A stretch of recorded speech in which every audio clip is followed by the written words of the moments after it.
Well, I mean, it's kind of standard tuning. He uses all new heads every show. They're one-ply mediums, attack heads. We get from Universal Caixa.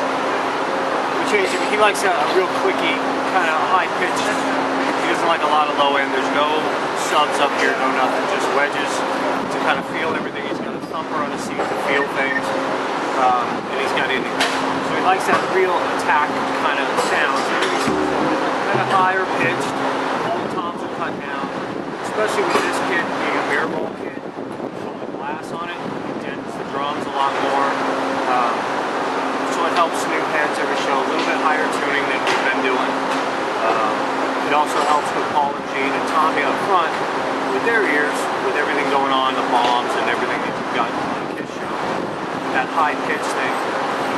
We trigger them, the toms, the kicks, and the snare. Only, it's a fail-safe for lack of better words. If something were to happen, a light were to go out, we've got the triggers shut on. And this way, in their ears, they've also got an underlying consistency. No matter what, they hear a certain tone, always. There were times when Eric blew out a head, and we would change it in the middle of the show, but in having the trigger there, we turn up the trigger on his mixer, ride the triggers. So it's a backup. Yeah. We have them in there only about 35% of the ears, just like I said, it's underlying. It's about 70% real drums, depending on the show, 25 to 30% trigger. Every year we try to do something new, something different, kind of going with the theme of the tour. We did that tour with Motley Crue, and we knew that going into it, Tommy had his roller coaster. You can't really compete with the roller coaster, so we went, you know, Eric and Tommy can play together, fine, you know. So we went for a look, and Eric had in mind he always wanted a mirror ball kit. He never had it, so we said now's the time to get it. So we did the mirror ball kit, and the more the mirror ball kit kind of came into play, it was like, okay, now let's do all chrome heads on the bottom. We painted the inside of the drums silver as well, so when any light comes through, it's going to reflect back. The cymbals kind of came into play where they could get the old chrome platinum series cymbals used to break really easy, so we had to custom make the Z3s, and so I had to make the Z3s in platinum. Dave helps out a lot down there. Hello, Dave. Dave runs all our monitors and all that stuff. He's our savior. He makes Eric look and sound good. But everything up here is custom. We had to do chrome triggers for us. Dave actually ordered the kind of gray chrome cabling for us. So with the look, it was anything that's going to reflect off and kind of make him even look bigger. Look bigger and better, yeah. Is what it was going to be. The drum heads in the front, which you'll see during the show. On the tour we did with Motley Crue, we didn't bring the Kiss sign. It was the first time they were really going out without the Kiss sign. So I had an idea in my head that why not make drum heads light up like the Kiss sign. So you'll see it tonight. They actually light up. They're the same thing as the Kiss sign. I took the idea from the very first record where they had the diamonds. Yeah. Kiss logo. And I said, well, if I can do that logo and make it light up, so that's what I had a company in Florida.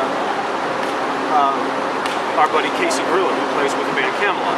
He's a drummer in Camelot. He has a company that does all this kind of custom stuff, so he did the LEDs for me and stuff like that. So it all kind of came out.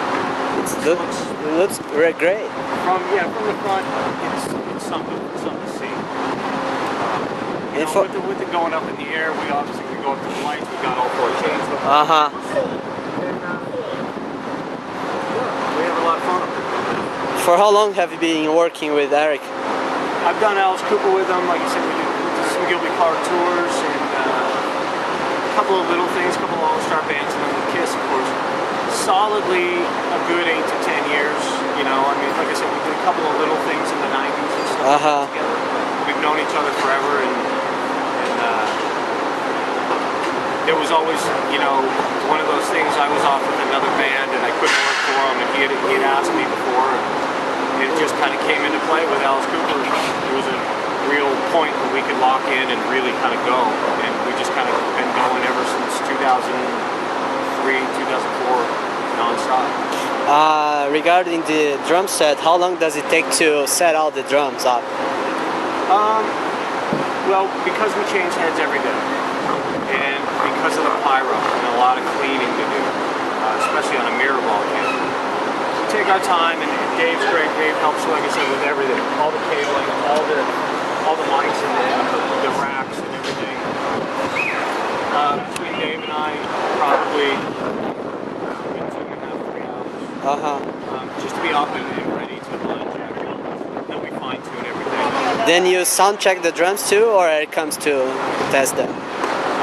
You do it. He doesn't like sound. Once we get it dialed in, we save all the shows, everything locks in here. We've done stadiums, we've done shows like this that we have saved in here that he thought was a good sound, so we'll get the same sound in his ears. And get him a good starting point. And once the show's up and running, I'll fine tune the levels. There's a cable for this that goes down to Dave. Dave will fine tune it on his computers, reverbs, and that little things that I can't do because I'm playing on and off or helping him. So you always stay next to him here, working? Yeah, I'm right next to him every show. It's a lot of work.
Go ahead, hold it.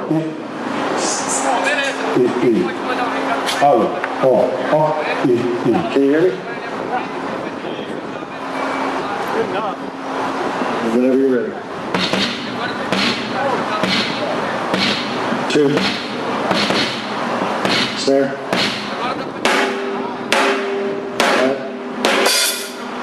Wrap up.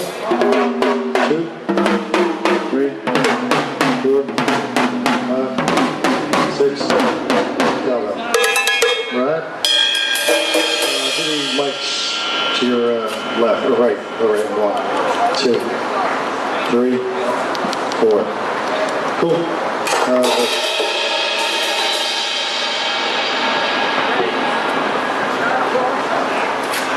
Hey. Good. Hey. All right, can you sign that?